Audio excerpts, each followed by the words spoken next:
So, my winter break is over. Today is Sunday.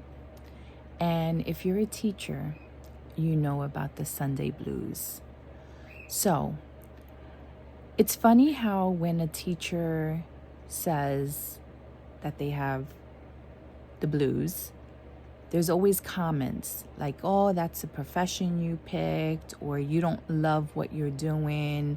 I wouldn't want you to teach my children, blah, blah, blah, blah, blah. There's always something negative if a teacher says something. However, let's look at a teacher's job. We can't even use the bathroom when we need to use the bathroom. Has anyone thought of that? Like if you're a secretary, you can get up from your desk and go use the bathroom. If you are a CEO, you can get up from your office and go and use the bathroom. However, as a teacher, you cannot leave the students there unless there's another certified person watching those children. So you cannot use the bathroom whenever you need to use the bathroom. You can call the office, but if they don't have anyone, you have to hold your bodily functions until they find someone to come and relieve you so you can relieve yourself. That's a teacher life. So that's one thing.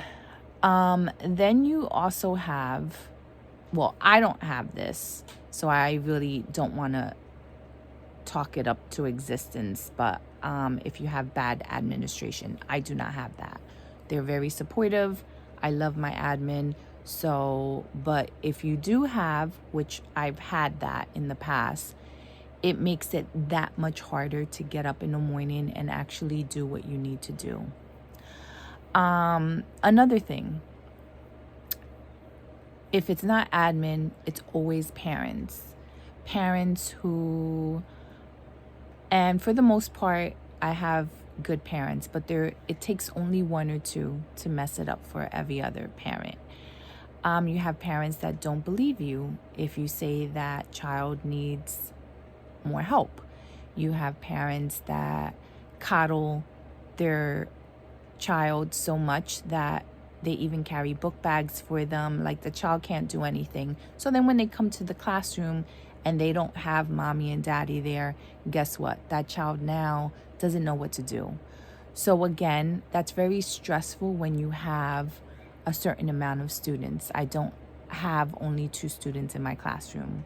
I have many students in my classroom that I have to deal with.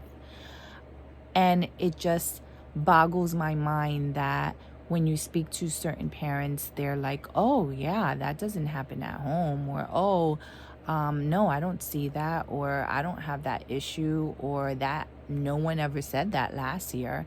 And what's really funny is that when I do speak to the teacher from previous years, that teacher will say, oh yeah, I spoke to that parent about this, and they even have notes on it. So that to me is very funny.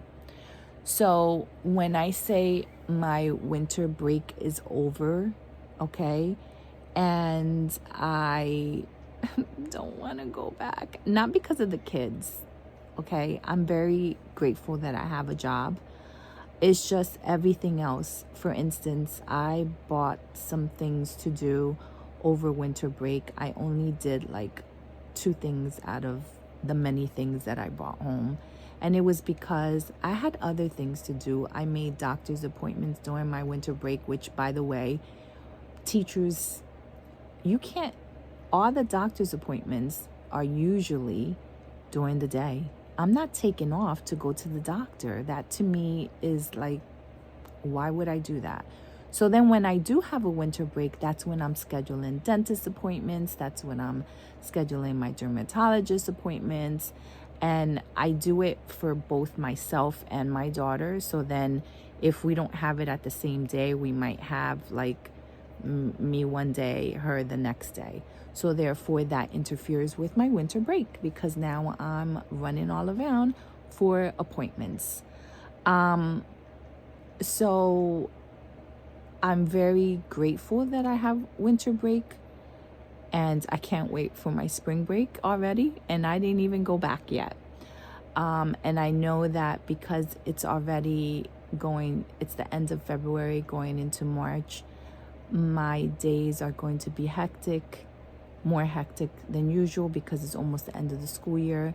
So if you're like referring students for INRS, or if you have child study team for IEP meetings, any of that, this is when everything starts occurring. You start referring for if any child is going to be retained.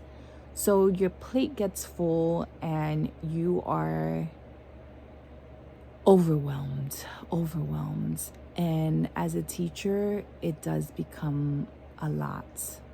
Now, do I enjoy teaching? Absolutely, I enjoy it. I really do. I enjoy teaching. And sometimes I think of other things that I might want to do. And I do want to get out of the classroom at one point or the other.